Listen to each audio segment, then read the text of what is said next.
Hey guys, so today we're going to be analyzing Verstappen's and Hamilton crash at the Italian Grand Prix, so let's get right into it. So I think we all know the dynamics of the incident. By now Hamilton was coming out of the pits after a 4.2 second slow pit stop, while Verstappen was coming in behind Norris on the straight after having pitted the lap before with a slow pit stop too of 11.1 seconds. This was a very crucial moment in the race because whoever got ahead would have probably stayed ahead for the rest of the race. So neither wanted to back down, they both wanted to take that position.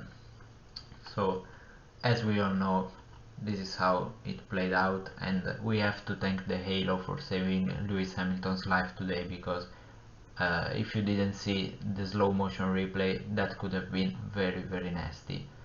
But here we are to analyze the crash. I apologize for the low quality of the screenshots, but the official footage hasn't come out still, so this is the quality I have, but it's still understandable, I think.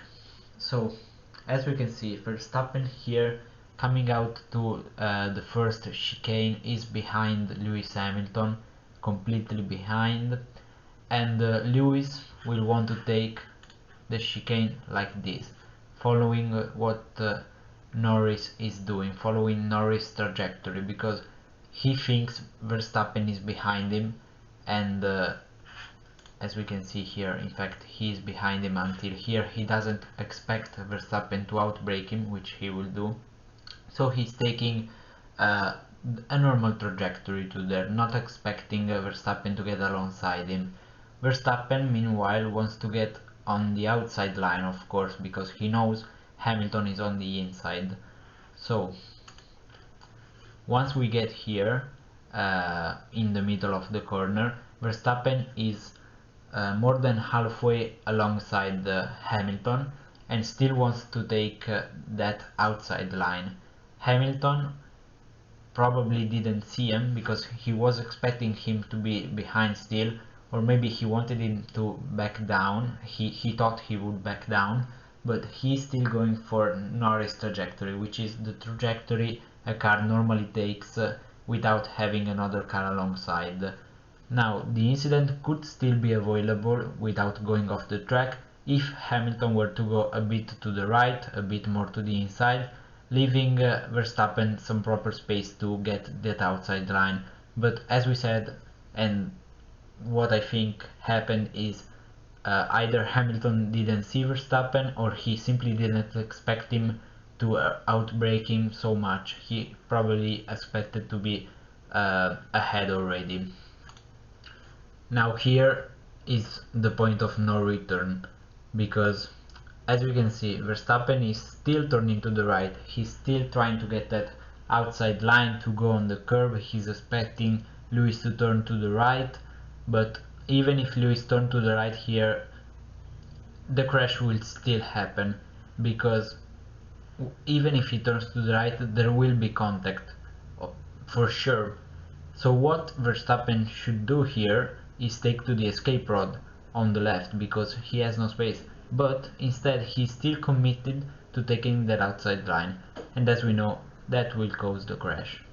So to properly understand what is going on here, we have to know the basics of the trajectory and the lines you take at the Prima Variante, which is the first chicane in Monza.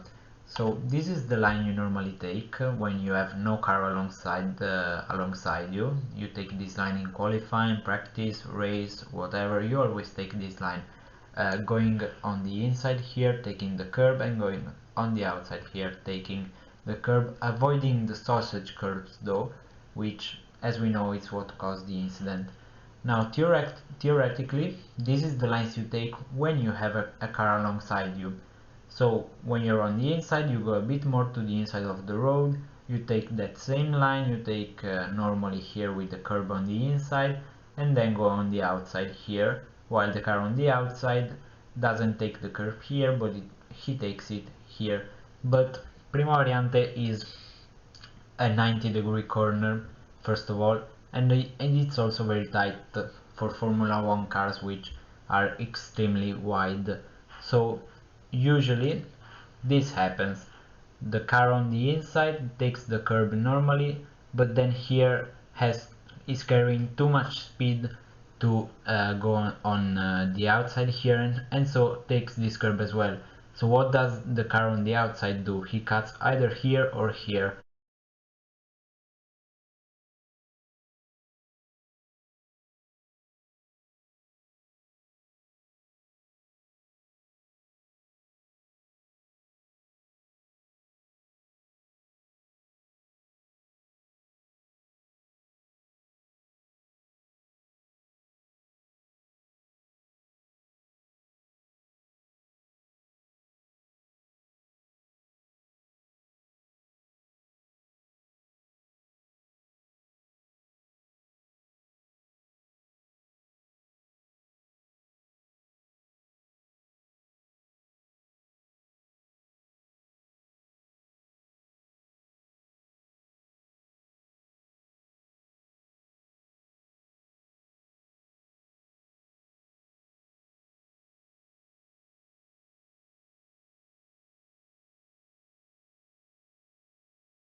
So here Lewis went straight, cutting the chicane and losing the position to Verstappen, and the stewards deemed it a racing incident.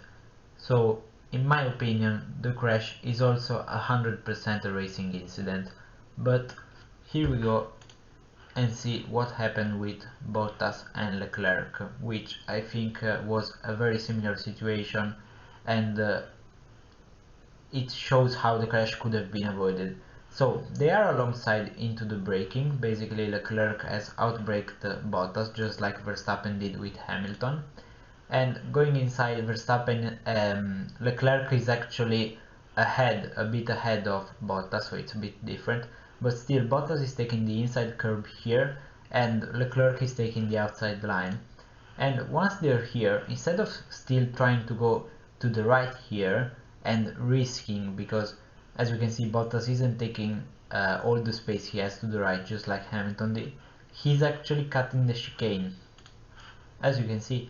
And this could have been what happened with Verstappen and Hamilton, and the crash could have been easily avoided. If Verstappen had cut the chicane, the crash definitely would have been avoided.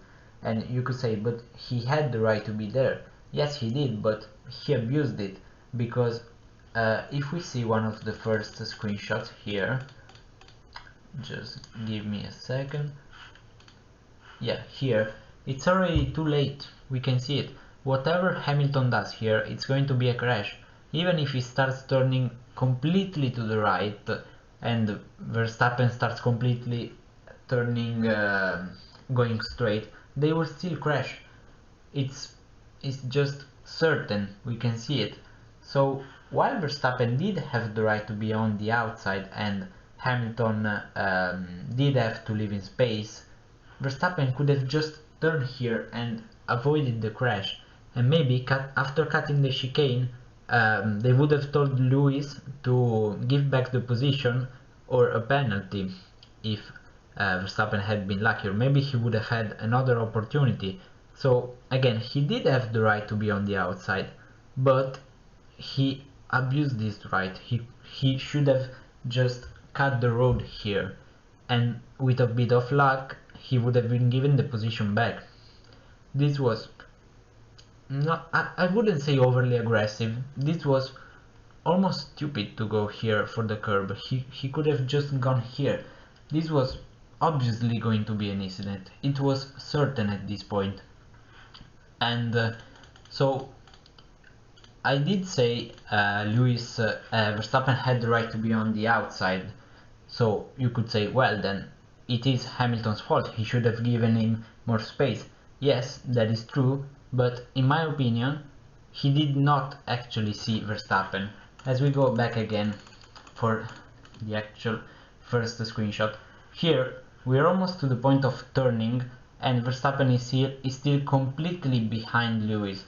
Lewis is not expecting him to outbrake him so much. Like, while we're here, Lewis is looking at the curb. Lewis might be looking at Norris. Lewis might even be looking at the second curb.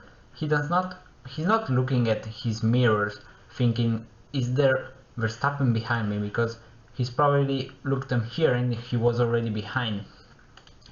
So yeah, if we follow the rules, what the textbook says, it is technically Hamilton's fault. But if we, with a bit of common sense and racing spirit, I think it's a racing incident, just as much as this one was deemed a racing incident by the stewards, because also in this situation, technically, if we go by the textbook, it is Verstappen's fault, but it was deemed a racing incident because of common sense and racing spirit.